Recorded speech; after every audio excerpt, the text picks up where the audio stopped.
Welcome back to the channel, Real Repairs for Real Customers. Over the course of the next couple of videos, we'd like to discuss some new ideas, at least new for me. And in the process, we're going to be repairing this particular armrest out of a luxury car. As we've mentioned in some previous videos, the upholsterers find it's either too difficult or utterly impossible to recover some of these styles of armrests. And so it really behooves the repair technician then to be able to fix these with a retail quality so that these armrests look like and function like brand new. Let's get to work. 1, 2, 1, 2, 3, 4.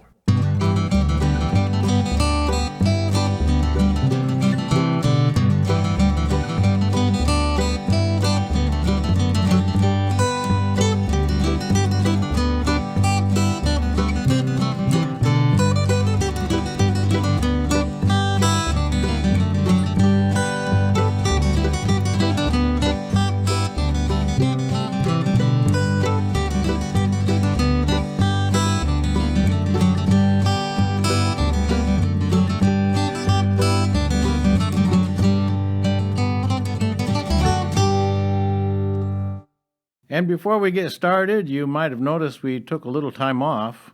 I had my sister visiting, and we took the time to record some vocals for some original material for her. I also took some vacation time out in order to work. So I took one day to completely demo this bathroom and another full day to put everything brand new from the floor up. So we've got a virgin bathroom here. We took parts of several other days, though, to finish out the trim work. For example, the step into the shower and the handrail are new, and all the other trim work that needed to be done, including moving some of the electrical as well. And a little fun painting on the front porch. It went by too quickly, though. Should take longer than that to do work. For the next couple of repairs, we're going to be using this travel iron. Now, I know this is going to trigger some folks because in the past, when I used the small iron, some people were really triggered by that, thinking that we got that from Walmart. Well, we didn't. It was an industry standard iron that we were using. So imagine the dismay when they find out that I got this one at Walmart. So we don't mind triggering people. We push forward here at A.R.T. and we're not staying in the past.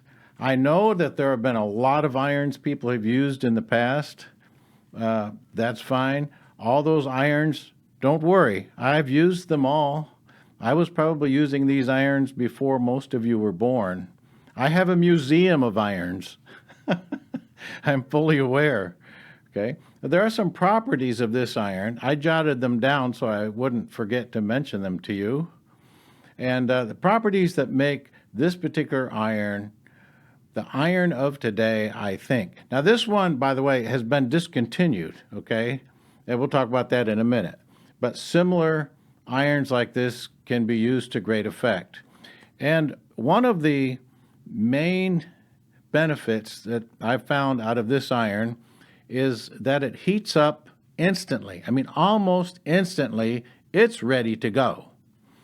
So if you were starting a repair, you got it all ready to go, ready for the heat, the iron's been waiting on you already. You could even get the repair ready to iron and then plug in the iron, get a drink of water, and you're just going to be ready to go that quickly. That's a big deal. No waiting for 5-10 minutes to get up to temperature.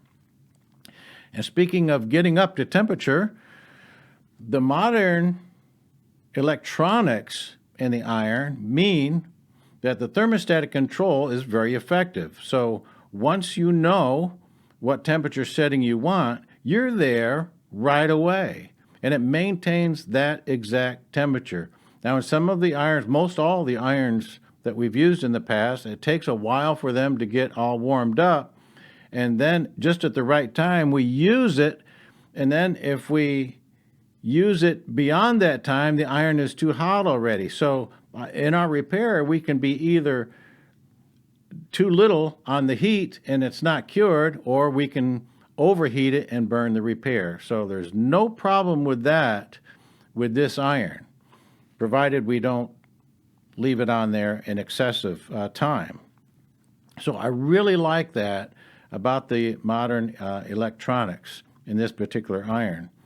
The other point is it's very lightweight, so as we put it on the repair and move it around, we want to move it some so that we don't leave an imprint of the iron in our work, right, in a seat. We want to keep it moving a little bit. It just floats. It's so lightweight and so balanced. It's not like a heavy weight at the end of a stick, for example, that we have to be careful to keep it just level. No, it's sitting flat, level, it's going along with the contour automatically, and it's lightweight, and we can keep it moving. That is very effective. So as I mentioned, this particular model is discontinued because the stress relief on the cord would crack, and it was afraid that it might become a fire hazard. I'm not too concerned because I was using the iron and so thrilled with it that I bought several more. So I have enough irons to last me into the next couple of lifetimes, I think. But I have bought other irons too to try them, and they work very similarly. So up to you whether you want to try this or not. I think it's really improved my work. And of course, I'm always excited when I have something new to try out and to see it work so well. I'm using it also with a thicker Teflon sheet. Now the thinner sheets, they're floppy and wrinkly, and they don't really contribute anything to the flatness of our repair in and of themselves. So these sheets were originally designed to be put on a flat platen and pressed in a heat press. Well, there's the only backup that we have to the Teflon is the particular iron that we're using. So a bigger, flatter iron serves like that flat platen board, you could say. In and of itself, this thinner Teflon sheet does not help us with getting a flat repair or a nice contour. On the other hand, the thicker and stiffer Teflon sheet does do all of that. It provides more of a flat surface. It's more contributing to that without wrinkling, and that's important too. So we can have a flat contour or a rounded contour, and it bends just nice and smoothly to get that contour that we're looking for. And that would be great as long as we could get heat transfer through the thick Teflon sheet. And indeed, we do, no problem. So here I am set up with the bare essentials. One of our targets going in is to make sure that we melt all of these edges down and break that spring tension of this brittle vinyl. I usually do this as an independent step. This time, however, I'm going to apply the vinyl repair compound of my choice, which is a rather thick compound. We're going to embed that one direction and then the other, smooth it out with the Bondo spreader. And I'm going to let the heat of the iron dwell rather excessively on here. As we mentioned, we want to relieve the spring pressure that brittle vinyl tends to give us, trying to poke up through the repair. We want to melt everything down. Even if we push it downward a little bit and have a recess, that's not too bad because we're going to come across anyway with another application that will level everything out. So this first time, a little extra pressure and a little extra dwell time for the heat. I'm following up with the chill bar so that we cool it down as we go.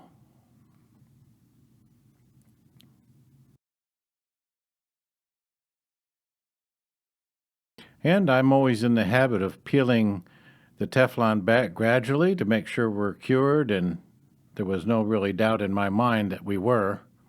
A little guide coat here helps me to target the next repair. We're not going to spend too much time putting the vinyl repair compound on there, but we're going to target in sections. So if I have the upper third to do, we can target that and really get a good contour going on that space. Take a look at what we're doing. We get the next third, the same application of vinyl repair compound, just a smaller area so that we can control everything that we're doing more precisely. So we have had some other adventuresome technicians using this iron like this for a couple of years. So you can be reassured that other people have seen the advantage of this already. It's not something we just dreamed up yesterday, but it's been quite effective in the field now for a couple of years. Here's our last third done. We're going to put some texture now on the entire repair. And I do want to say this, that thicker Teflon sheet does give a bit of texture in and of itself, which is really neat.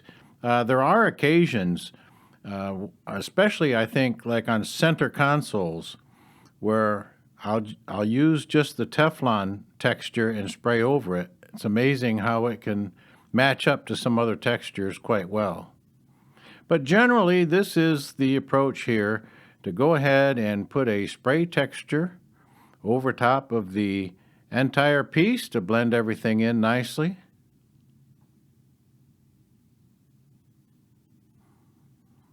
The 400 grit because we want to smooth off the tops of these textures. We want to flatten these hills so that they're like mesas, if you will. Then you can use your discretion whether it's just color that you need after this. Sometimes one application of a bit of a rounded texture is nice, a finer texture maybe, and then the final color. But use your discretion for your particular piece. Here I'm upping the pressure a little bit to get my final color coat. So I want to feature something else that's relatively new in the next video, but that way when you see the iron used in that video, you won't wonder what's going on here. You'll already have seen it in this one. Thanks for watching.